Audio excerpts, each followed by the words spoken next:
The attorney's letter came as a deep shock to me. My Uncle Jeremy had died by his own hand. The coroner's report was unequivocal. He hanged himself in the loft. My initial surprise and distress past, I considered the news. It seemed clear that Derceto had exercised a thoroughly morbid influence on my uncle's mind.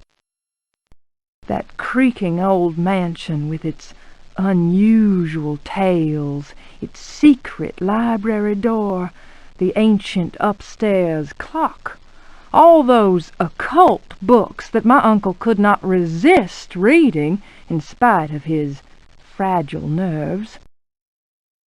Fate had pointed its finger. Derceto had trapped its prey.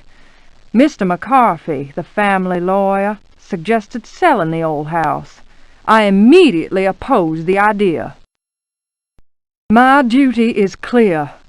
I must go to Derceto. I tremble at the thought of those dark corridors, those brooding portraits. Yet I am convinced that Uncle Jeremy left a note, a letter of some kind explaining his fateful decision. I remember his voice saying, "Look at the piano, Emily. Look harder. Maybe the secret drawer will yield up an explanation. I have the feeling things will not be so simple. Life is a mystery containing more mysteries. Jeremy taught me that much." Now is the time to confront the mysteries. Derceto is waiting for me. I pray that my fear is nothing more than the fruit of my imagination. Nothing will ever persuade me that my uncle was insane. But why did he, according to the police report, block the loft window with the old wardrobe?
Fragment of the Myth of the Golden Fleece.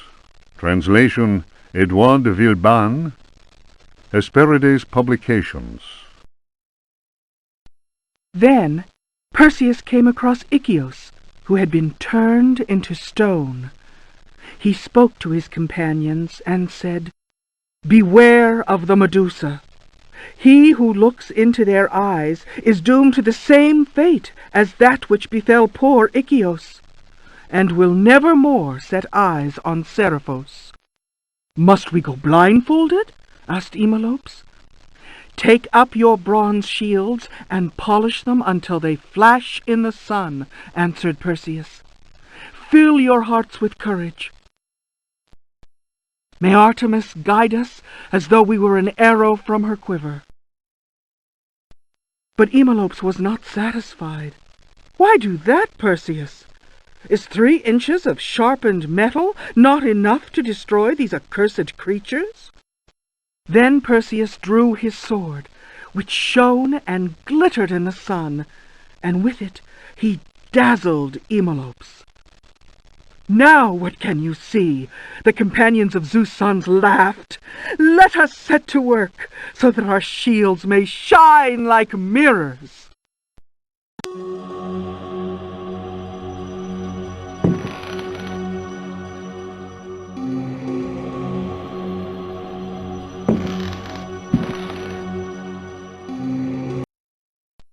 They are coming!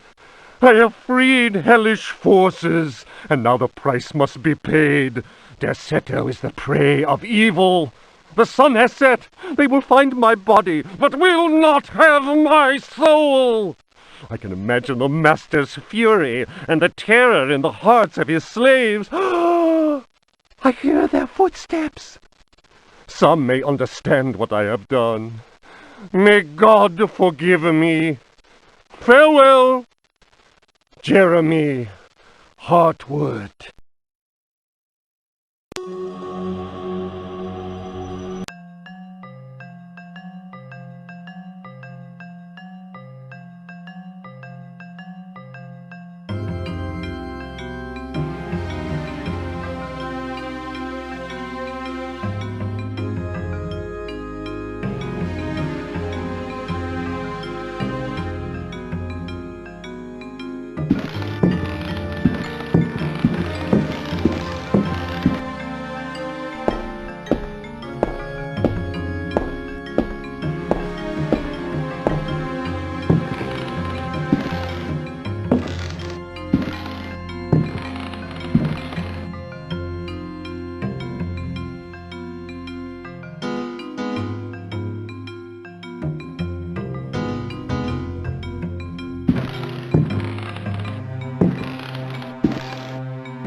A Brightness from Afar by Lord Boleskine An account of his celebrated voyage to New England, 1824, Alistair Publications, Cambridge. Following a splendid journey, the sunny harbour came into sight. The locals were much impressed with one's arrival in their midst. One had time to sketch several of them and notice signs of degeneracy. Some children showed one their queer hands that would inspire uneasiness. Upon the promise of a few coins, a child is undertaken to reveal to one a most prodigious phenomenon of a natural order. One admits to being skeptical as to the prodigiousness of the marvel, whatever it may be. Indeed, one suspects it to be little more than an evening stroll to some charming wooden hut situated in the forest hereabouts. One will nonetheless go, for it is always well to submit to such local enthusiasms. One admits to being somewhat flabbergasted. The Milky Way shone like the fires of the apocalypse from the inky celestial vault. Certain distant stars, normally invisible to the naked eye, were clearly visible, glittering indeed with a strange intensity. The heavy clouds that had settled above the village had no hold over that place. It would be pointless to offer here the names of the constellations one perceived in utter clarity. Apart from the interminable length of such a list, one might conceivably risk being charged with exaggeration. The cross cast its shadow on the ground. The sea in the distance was dead calm. Tonight, one will return to that spot and draw those stars. Tomorrow night, one will at last see Halley's comet in all its brilliance. The youngster will carry torches, despite one's developed sense of direction. Honed by years of travel, one feels incapable of finding one's way through the dark forest unaided. The drawings will, one is convinced, set light to the souls of men. Such a moon! One lost count of the craters, so sharply was their definition. Loath as one is to seem excessive in one's appraisal, one cannot but feel that the forest clearing is indeed a place outside the common laws of time and space. Surely it is not an hallucination. How strange to consider that idle conversation, some research in the British Museum, and a voyage to this backward village should culminate in so astounding a discovery. It may be that others have noticed the extraordinary nature of that place. How else could one explain the presence of that cross?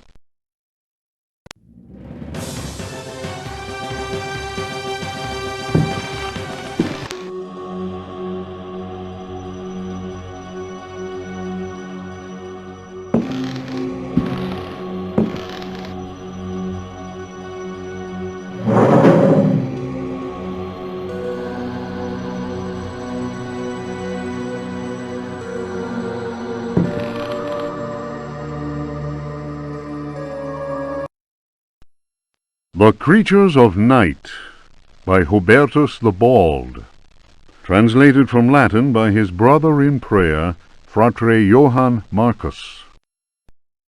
Of monstrosity. You who read me know that night engenders monsters, and that night creatures exist. The accursed book of Abdul al-Hazred is clear on this matter. That is not dead which can eternal lie. Unhappy he who knows that book. Unhappy he whose eyes alight upon that foulest of texts. Unhappy he who implores the standing stones, for he will free the powers of darkness. Of the pit. Stagnant waters are like the memory of men. Beneath the surface calm clawed beasts await, and are known to initiates as the Deep Ones. Awaiting his prey, the Deep One seizes him and drags him down to the abyss, where Dagon, the cruel god, swims and reveres him whose name may not be pronounced. Of libraries, unhappy he who frees the prowler, unhappy he who meets the prowler erring among the books. He generates the vagabond that comes from other spheres. He believes the vagabond does not exist. He will feel the embrace of death, for in the eyes of the vagabond, books are no more than dreams, stone no more than wind. The vagabond knows how to take the breath of the reckless. Of strife, he who speaks does not know, and believes he is able to kill the creatures of the night. Folly. Evil is conjured up by science and secrecy.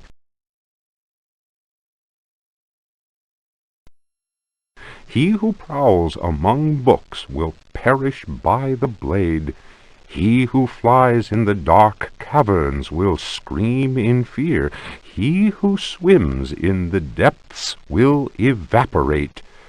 But he who believes he knows, knows nothing. He who knows says nothing. Of death. There are domains more terrible than death. That is not dead which can eternal lie. Each creature is conjured up and is not dead, but returns to the origins. A monster, a science. Steel kills the vagabond who never dies. Translator's note. Here ends the manuscript of Hubertus, who died in the library of the convent of Teruel in the year of our Lord 1666. Requiescat in pace.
Ludwig Prien. De vermis mysteriis. Nomine invocatoris si non sanctificatus es cave. De vermis mysteriis non absolvo folem legendum fatum et eum versus. tibi magnum inominandum signa stellarum nigrarum et.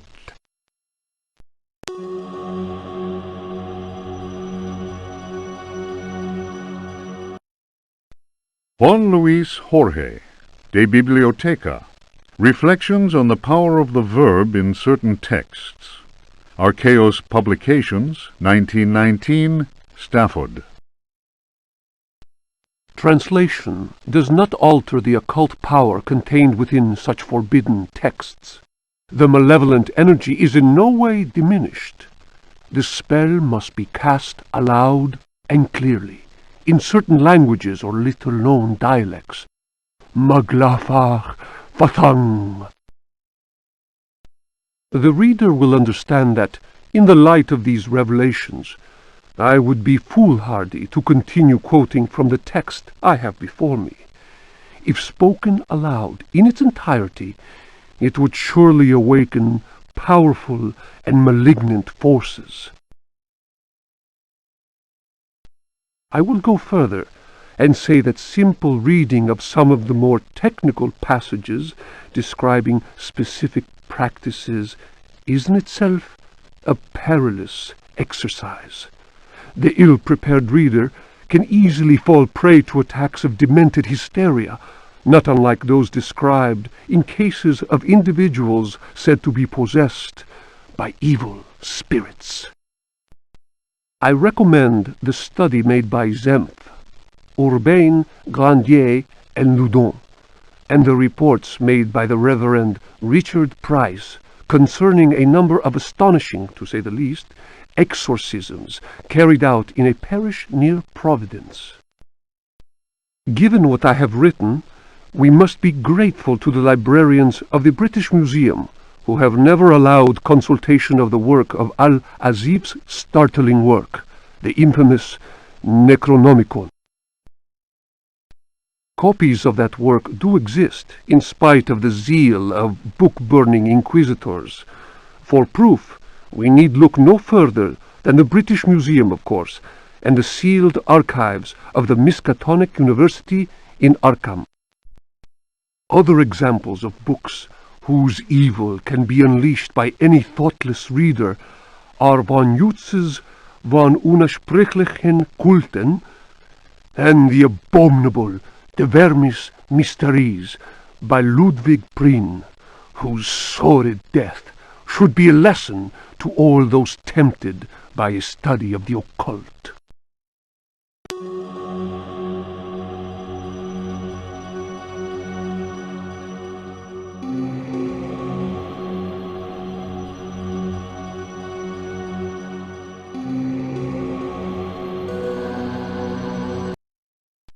The Sacrificial Dagger, Otto Stern, Lumina Books. The importance placed on ritual sacrifice is constant in religious cult practice.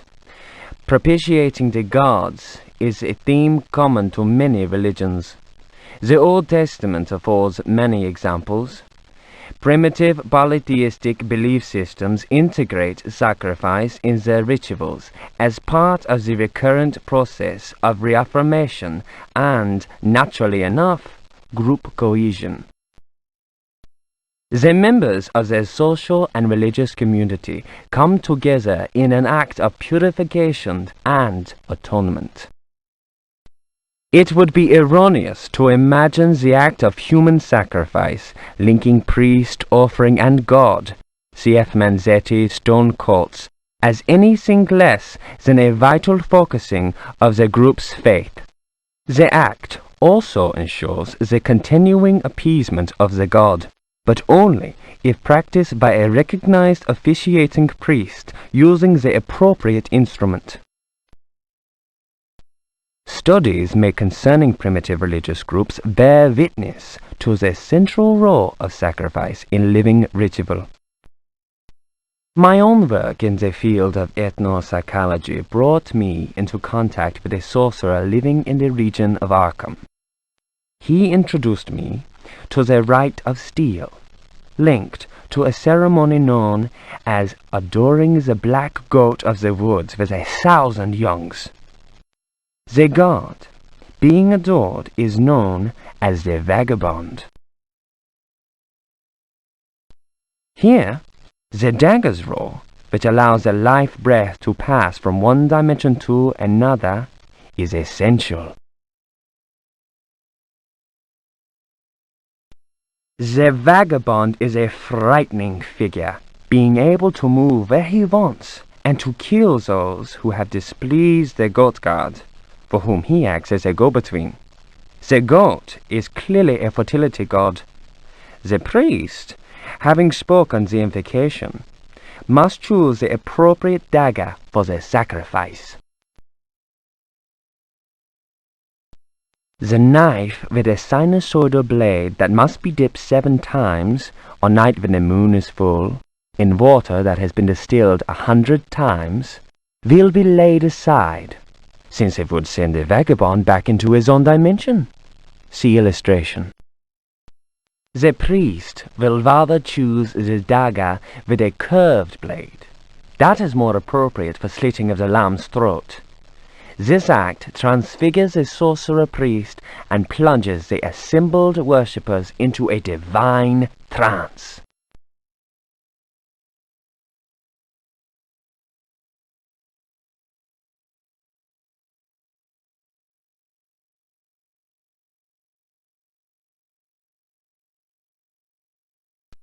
The Book of Yael, Signs of Stone, Eucharistic Rituals of Forbidden Cults.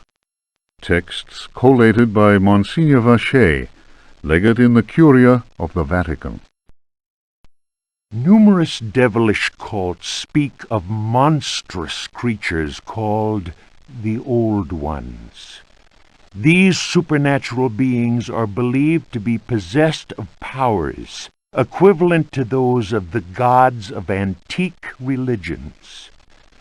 Adepts of such cults refer to forbidden literature in order to cause these frightful entities to appear before them. What serious student of folk myths has not come across the names of Cthulhu and Shub-Niggurath? It must be said that these creatures wield tremendous power and are difficult to control once they have been unleashed into the world.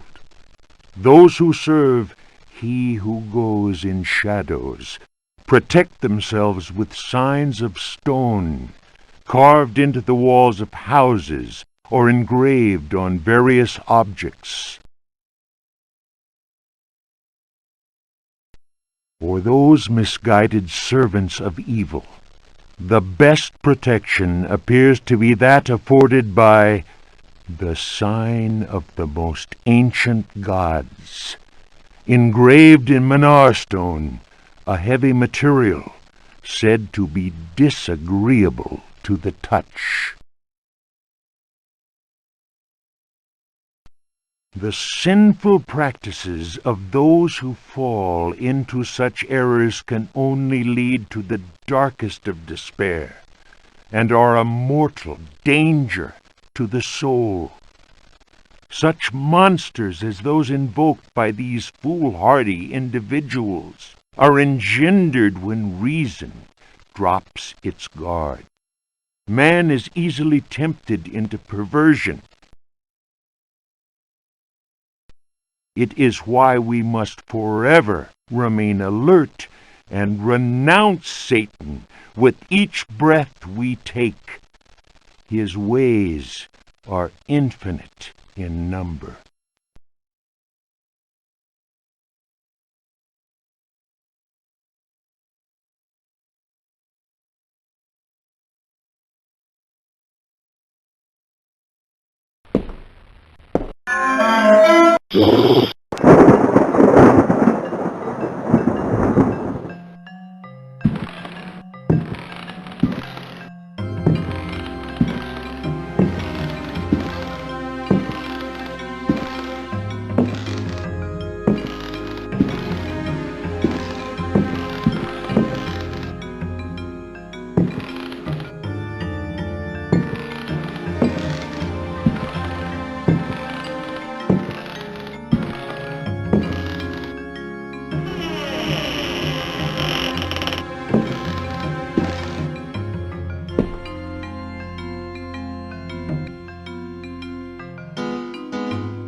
The Tale of Captain J.W. Norton of the Army of the Union.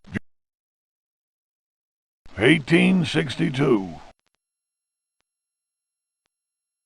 The South was in collapse. Louisiana was open to us.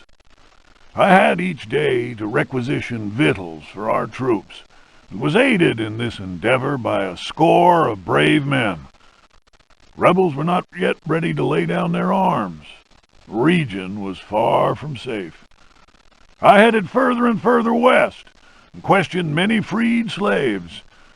From them, I learned of a plantation on the coast. Its name was Derceto.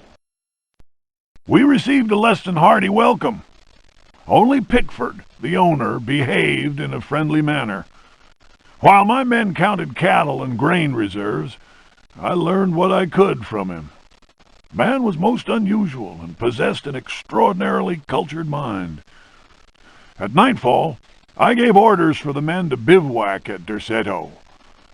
Pickford invited my second-in-command, Lieutenant Patterson, and myself to dine.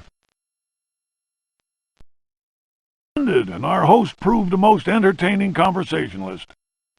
While coffee was being served, Patterson went to inspect the men's camp. The cigar Pickford offered me was so acrid that my head began to spin. I remembered campfire tales of fellow officers trapped by devilish Confederate tricks. My mind floated in a foul and dense fog, from which emerged the enlarged and deformed face of Pickford. He grinned at me. Patterson's return chased off the nightmare. I heard shouts and firing from outside, and found the strength to take out my revolver. I fired 3 shots. Pickford fell to the floor. Patterson then helped me out of the burning house. The air was filled with smoke. We resembled a company in disorderly retreat. I saw slaves leaping into the flames of that inferno. They were trying to save Pickford's life.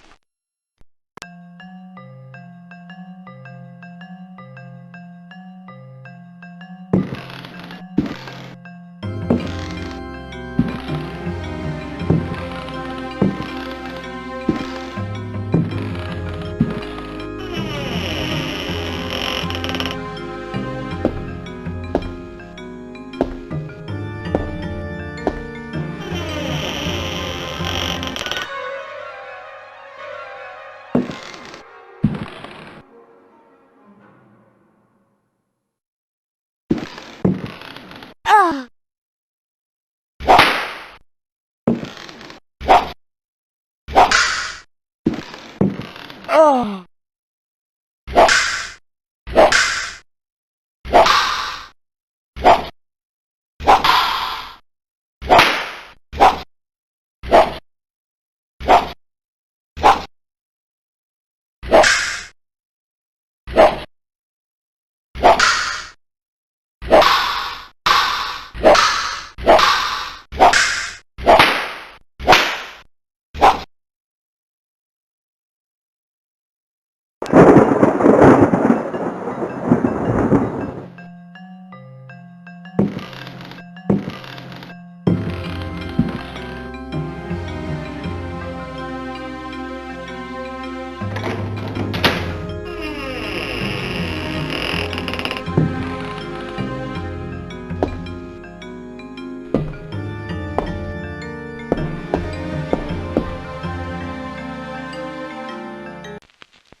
Memoirs of a Lost Soul. The mask must fall. You who discover this manuscript, understand this. I am here at your side. I am waiting in the darkness of my crypt. Soon you will belong to me. One of my slaves wrote this document. I have lived for 3 centuries, and my name is Ezekiel Prext, or Elijah Pickford. You may choose which to call me. I do not hide out of fear.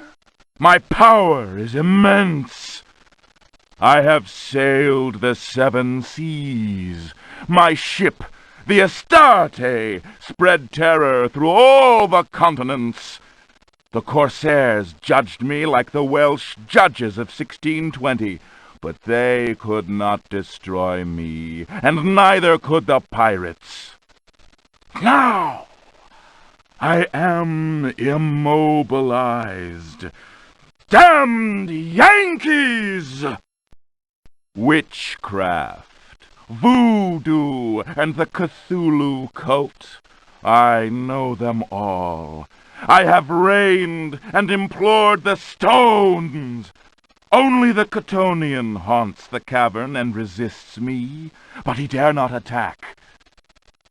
I have need of a living body to regenerate myself. The Heartwoods managed to escape from me, but you who are reading these words, you will yield to my embrace. I hear your ragged breath and smell the stench of your fear. I have vanquished death. I built Deseto. I know what it is to wait. Cthulhu helps me. My servants will lay you upon the sacrificial stone. My roar will rend the night. You will be mine, and I shall reign once more.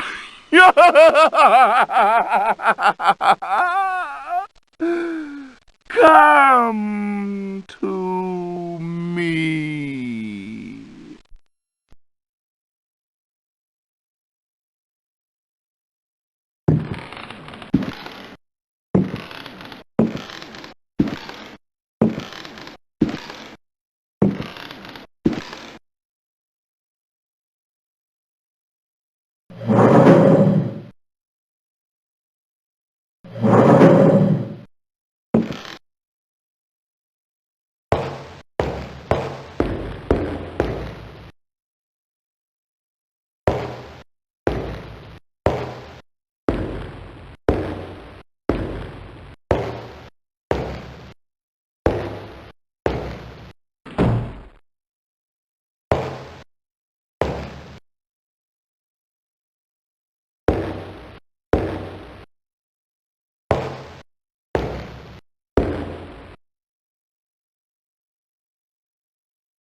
Leaving so soon?